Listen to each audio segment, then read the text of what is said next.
Ahead of their gig at the old fire station in Oxford, Glovebox Live's Nick John interviews Joe Broughton from the Urban Folk Quartet. Boats up the river and I walk calm down. I believe in my soul. I'm a waterbound. I'm a waterbound. Waterbound. I believe in my soul. I'm a waterbound. If the river was whiskey and I was a duck, I would dive down to the bottom. I would never come up. I would never come up.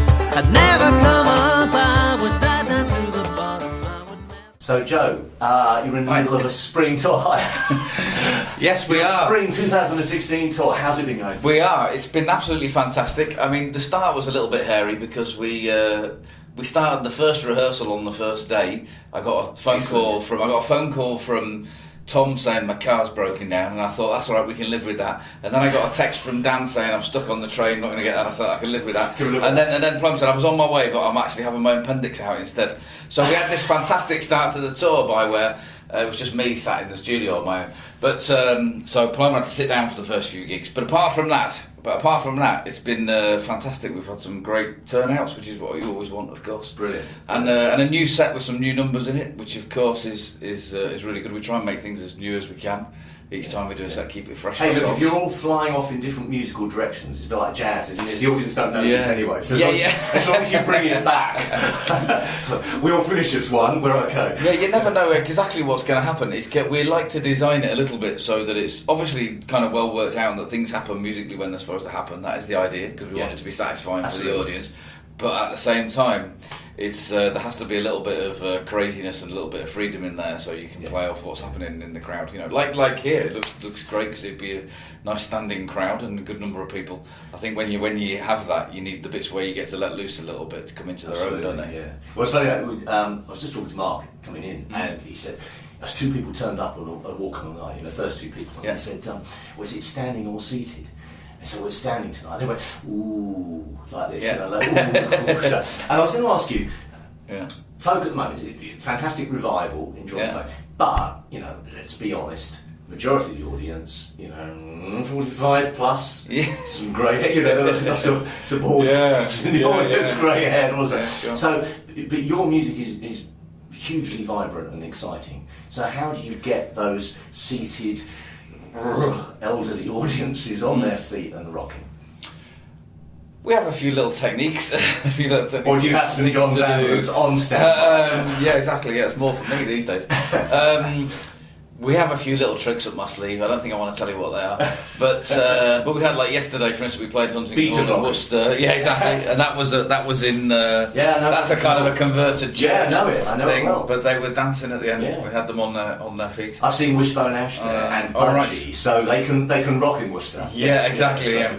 I think it's a consideration for the folk scene, but if I can be completely blunt, I'm trying not to be too concerned with particular scenes, because one thing I've learned with the Urban Folk Quartet is that it appeals to a lot of different people who might consider themselves to be on a lot of different scenes. So we're trying to carve out and be genuine to what we want to do and carve out an audience of people who like what we do, rather than trying to, for instance, make it on the folk scene or make it on and that, as soon as we get that focus about this is what we want to do, we want to send people home happier than when they arrive, not in a flippant way, but feeling a little bit fulfilled or a little bit excited about life or whatever you want to say, and we want to do something that's music that we actually like and that we like playing, and not in a selfish way. That doesn't mean to say we're going 4 hours of free jazz, not that that's a selfish thing either, but that's not the intention. The intention is that we want it to be,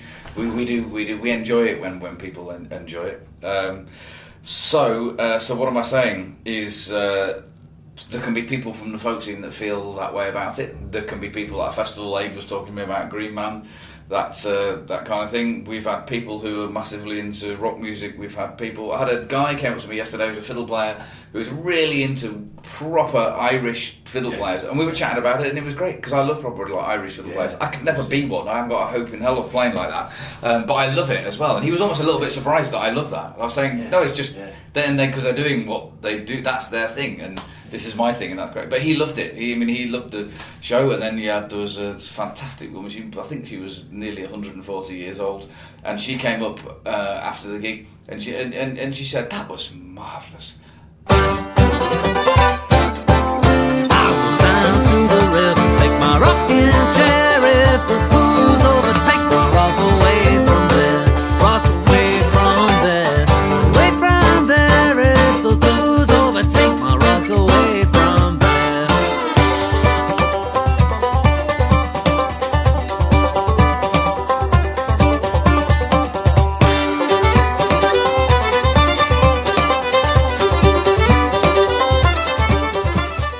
And then there's other people, of course, who are into really out there music who think it's just incredibly straight ahead and that we should get more avant-garde with it. So I don't know, you've just got to find your own place to do it.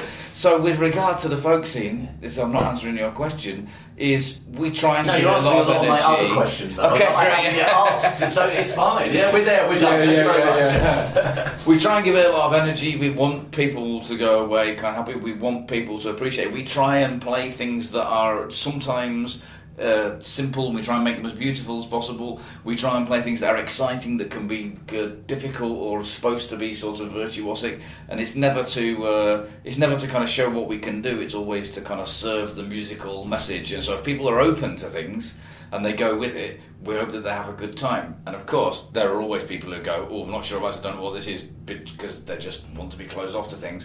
More in this country than other countries, I have to say, is our experience. But I can't help those people. We love pigeonholing, don't we? We love, yeah, of course. You know, Which I understand. I totally understand. You know, but we can't live by that. Because to be perfectly honest, none of us in the band are musicians who just do one thing and have just done one thing forever and have perfected that one particular genre-specific thing. We're all people. That's how we've come together. Who love different styles of music and love putting things together and playing the things that just serve the music. And neither did we want to set up and go, we've got our gimmick, and our gimmick is going to be that we're going to play, folk tunes with the hip hop groove. Because, quite frankly, sometimes that's going to work and be great, and there are people who do it brilliantly. But sometimes it's not, and it depends on what it is you're playing and what the music is. So we tend to just go with. And you push yourself into a corner, then, don't you, as well? You know? Yeah, but at least it's easier to sell because people can go, "Oh, I like the sound of that," and they can do that. So it doesn't help you with marketing. But there you go. We just have to plough on with that, So, but you're saying about Celtic. So you do a lot of Celtic tunes, Irish tunes, dance tunes. You know, now, what do you do? So do you find one and say, "Okay, I'd like to do this." Take it to the band and you rehearse, and everybody says, "I kind of want to do this, and I kind of want to do that with it," or what's the template for when you start out with? Well, to be honest, there's a couple of tunes that are traditional tunes in the set at the moment, and there's a couple of songs that are traditional songs. I've got a feeling they're both American, actually. Okay. And everything else is written everything else is composed, in the style of, different things. Might be a bit like an Irish tune, might be. I don't know really, but most of it we just make it up. That's pretty much it really. So someone comes in with a song idea, and you everybody takes, from the classic tradition, takes their bit, and the process the most common process for us is someone goes, "Yeah, I've got a tune. What do you think of this tune?" Or there's a few tunes, and we pick one, and we sit around for an eternity going, what could we do with this? What happens? And most of the information that you need when you're doing those sort of arrangements is actually in the tune. It's in the tune of the song. It's not. We don't just shoehorn something on. That's that we're really, really not into doing that. We just look for it and go, well, that actually suggests this kind of groove, so that we could bring out that and we could do something else. And we literally sit in a room, the four of us, and we bash out ideas until we have something that we're all happy with. Sometimes three of us absolutely love an idea and one person doesn't, and it gets ditched, and that's it. And that's the rule is, we have to all be, really into it and really happy with it, so that we enjoy playing it when we. So no one's sulking. No, we don't do sulking. No sulking. We try every suggestion. It's a very labour-intensive process. We try every suggestion and we throw out the vast majority of things that we come up with, and we just go until we find, and then we go out and gig it, and then we change it. We're still changing things. We're still changing things in the sound check today. It's never. We've changed things in the interval of the last night of a tour of something that's going to be dropped after the tour anyway, just because you're always striving for whatever that creative. Thing is that you're trying to do, Yeah.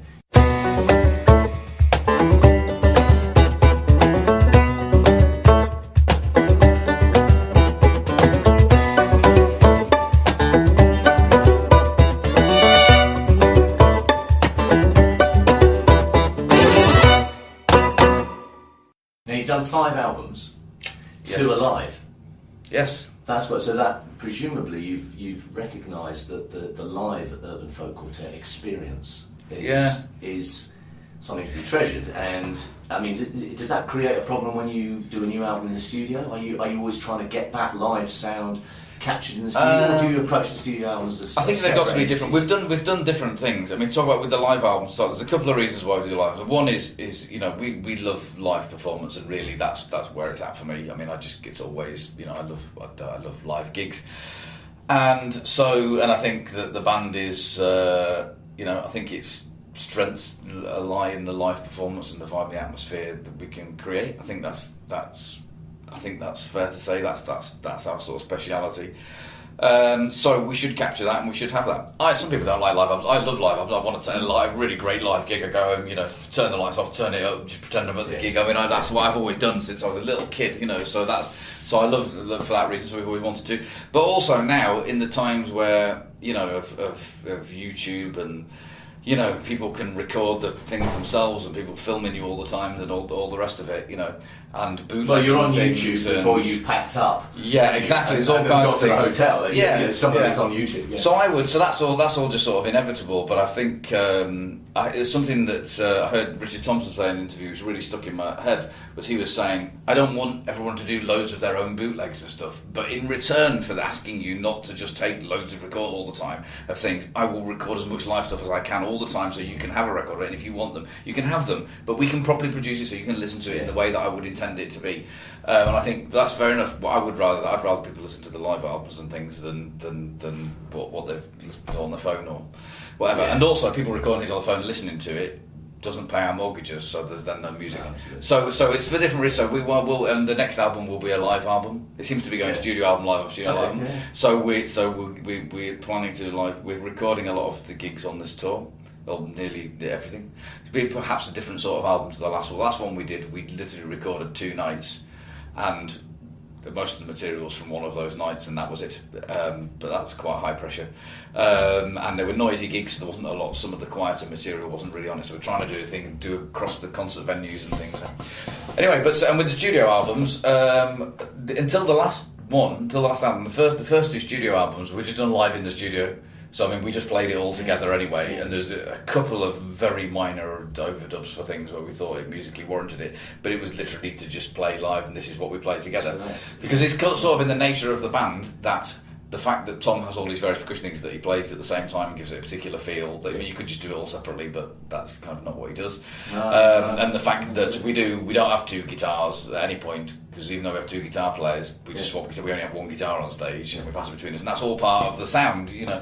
But having done 2 of those on the last album, The Escape, we decided that it was time to just experiment a little bit with doing more of a studio album. So it's a more traditional studio album where not everything is played all together at the same time. We went into a really nice studio gig house in Warwickshire, which is a brilliant studio, and recorded all the percussion and stuff, and then we did things individually, and we got to just sort of produce it a bit more as you normally would do an album. And I think, predictably, if I'm totally honest, I think it's one of them, because I produce all the albums. I think The Escape is one of the sort of best things that I've produced or been involved in. I'm most proud of it, but it doesn't have that I still hanker after that sort of live vibe. But maybe it's more complementary to the live albums. I don't know. Who knows? Who knows what? But still being in the studio with the chance to not necessarily experiment, but with the chance to as you say, produce the album and to perhaps look at ideas and things that you just gives you time. Doesn't it? It just gives you time, and you can just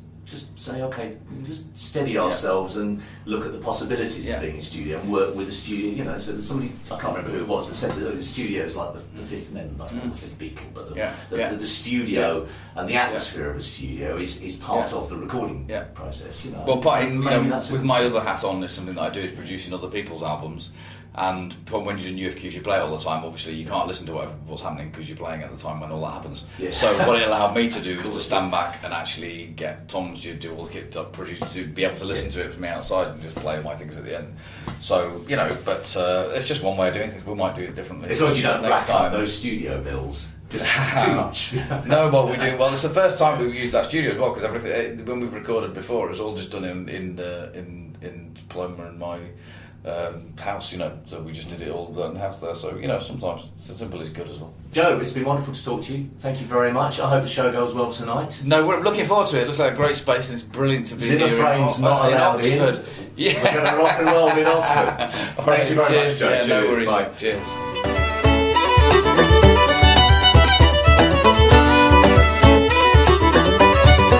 That was a broadcast production by Glovebox Live.uk.